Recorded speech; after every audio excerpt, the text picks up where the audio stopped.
अच्छी जिंदगी की चाह में लोगों की जिंदगी नर्क बन गई और उनके साथ ऐसा व्यवहार किया गया जैसे वो कहीं के बहुत बड़े अपराधी हो। जी हाँ, हम बात कर रहे हैं अवैध प्रवासियों की जो इंडिया में यूएस से डिपोर्ट किए गए हैं। जो लोग आए हैं उनकी अगर बातों को सुना जाए, जो कि कई सारे मीडिया चैनल से उन्होंने बात की है, जो मीडिया में खबरें आ रही हैं, उसमें उनके द्वारा बताया गया है कि उनकी कतई इच्छा नहीं थी कि वो गलत तरीके से जाए। यहां तक कि उनको पता भी नहीं था। 30, 40, 50 लाख रुपए खर्च करके लोग इंडिया से बाहर गए, यूएस में गए, जिससे उनको एक अच्छी लाइफस्टाइल मिल सके और अच्छे खासे पैसे कमा सके, ऐसी उनकी उम्मीद थी। लेकिन उस उम्मीद पर बिल्कुल से एक कहर बनकर टूटा जब उनको यूएस में ट्रंप की सरकार आई और उन लोगों को अरेस्ट करके और तुरंत ही डिपोर्ट कर दिया गया। 104 भारतीय जो अवैध प्रवासी थे, वहां रह रहे थे अमेरिका में, उनको डिपोर्ट किया गया है। सबसे बड़ी बात यह है कि ये किस स्टेट्स के हैं यह भी आप ध्यान रखिए।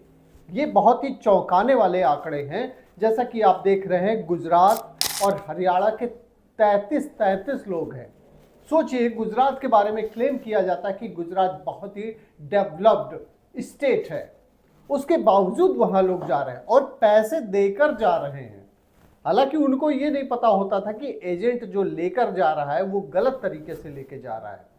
वो तो अच्छी खासी जिंदगी जीना चाहते थे, लेकिन वहां पहुंच के पता चलता है कि वो अवैध रूप से रह रहे हैं और उनको पकड़ लिया जाता है और इस तरीके से लाया जाता है, बेड़िया लगाकर लाया जाता है। इवन कि 40-40 घंटे बताया गया कि उनको वॉशरूम तक जाने के लिए जब उनकी इजाज़त जब मांगी जाती थी तो उनको बेड़िया लगाकर जो है घिसट घिसट कर जाना पड़ता था। सोचिए क्या हाल हो गया है भारतीयों का। एक तरफ सरकार ये कहती है कि भारत में ही इतनी सुविधाएं हैं और लगातार हम विश्व गुरु बनने का सपना देख रहे हैं, लेकिन विश्व गुरु कहां से बन सकते हैं जब उनके ऊपर ये आरोप लगते कि उनके देश से लोग जा रहे हैं और अवैध रूप से भारत से जाकर बाहर यूएस में रह रहे हैं, अवैध रूप से रह रहे हैं और उनको रातों रात गिरफ्तार कर लिया जाता है। यही नहीं, जो लोग डिपोर्ट किए गए हैं, अमेरिका की तो बात छोड़ दीजिए, अमेरिका सहित 20 अन्य देशों में वह कभी भी नहीं जा पाएंगे, क्योंकि जो अमेरिका की नीति है, वीजा नीति है, उसको कई सारे 20 देश जो है उसको फॉलो करते हैं। हमारी जो रिसर्च है सामने है, उसमें ये बताया जाता है कि 20 ऐसे कंट्रीज हैं जो अमेरिका की जो वीजा नीति है उसको फॉलो करते हैं। पंजाब के सोचिए 30 लोग हैं, हरियाणा के हैं, यूपी के केवल अभी 2 लोग हैं, जबकि यूपी पिछड़ा स्टेट माना जाता है, लोगों का परसेप्शन है। लेकिन वहां के अभी जो 104 लोग आए हैं उसमें से 2 लोग यूपी के हैं। अब आप देख लीजिए कि अमेरिका में जो एक आंकड़ा है उसके अनुसार 7 लाख लोग अवैध प्रवासी वहां पे रह रहे हैं।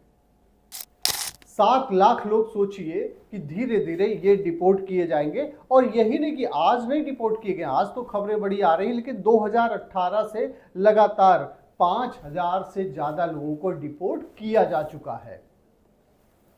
इनकी गलती केवल ये थी कि इनको ऐसा लगा कि वहां जाकर, यूएस में जाकर, वो एक अच्छा खासा जो उनकी लाइफस्टाइल होगी वो अच्छी खासी हो जाएगी, पैसे बहुत कमाएंगे। लेकिन बिल्कुल ऐसा नहीं हुआ। अब भारत में आकर उनको लग रहा है कि भारत अपना घर, इससे अच्छा कुछ भी नहीं है। मीडिया रिपोर्टों पर अगर नजर डालें तो ये काफी मार्मिक भी नजर आता है। देखिए, इंडिया में कई सारे एडवांटेज भी है। ऐसा नहीं है कि यूएस में ही जाके लोग 4-5 लाख रुपए, जो पढ़े लिखे हैं, अब मैं बात कर रहा हूं जैसे जो आईटी इंडस्ट्री के लोग हैं, इंडिया में भी रह के आईटी इंडस्ट्री के लोग 3 से 5 लाख रुपए पर मंथ कमा रहे हैं। ऐसा नहीं है कि इंडिया में नहीं कमा रहे हैं, लेकिन ज्यादा जो लोग ज़्यादा कमाना चाहते हैं वो बाहर जाके अगर काम करते हैं। उनके एक्सपीरियंसेस की अगर बात करें तो उनका कहना ये है कि अगर इंडिया में ही रहकर हमें अच्छे पैसे मिल रहे हैं तो इंडिया से अच्छा कुछ भी नहीं है। हाँ, ये हो सकता है कि कुछ दिन बाहर जाके काम करने पे कई सारे एक्सपीरियंसेस होते हैं और उसके बाद फिर वो जब इंडिया वापस आते हैं तो उनके पास में अच्छा खासा पैसा भी होता है, अच्छा खासा एक्सपीरियंस भी होता है। लेकिन अब चाहिए हम बात कर लेते हैं डिसएडवांटेज क्या है यूएस में।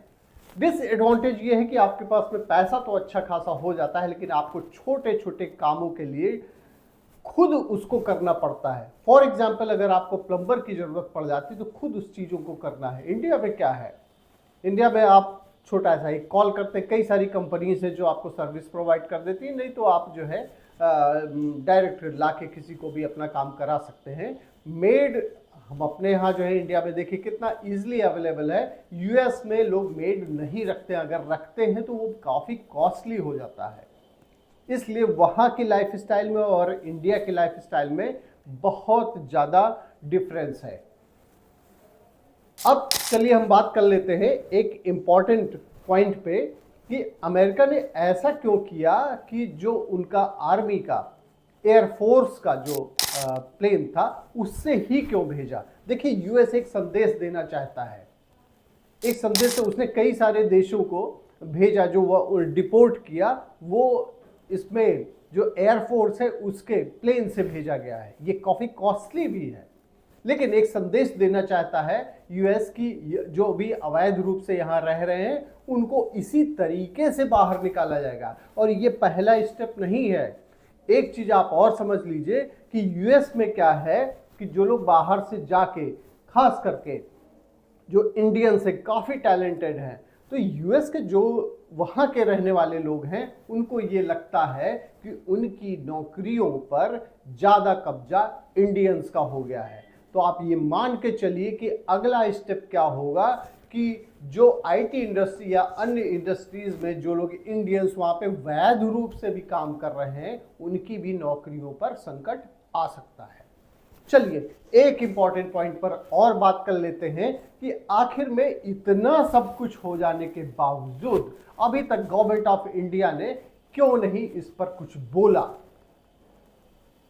और आईटी इंडस्ट्री कितना डिपेंड है यूएस पर। आप ये समझिए कि इंडिया में जितनी भी कंपनीज हैं, आईटी इंडस्ट्री की जितनी भी कंपनीज हैं, उसमें अधिकतम मैक्सिमम डिपेंडेंसी यूएस की है। अगर यूएस से काम इंडियन कंपनीज को नहीं मिला तो आईटी इंडस्ट्री के लोग काफ़ी बेकार हो जाएंगे और बेरोजगारी इस इंडस्ट्री में और भी बढ़ जाएगी।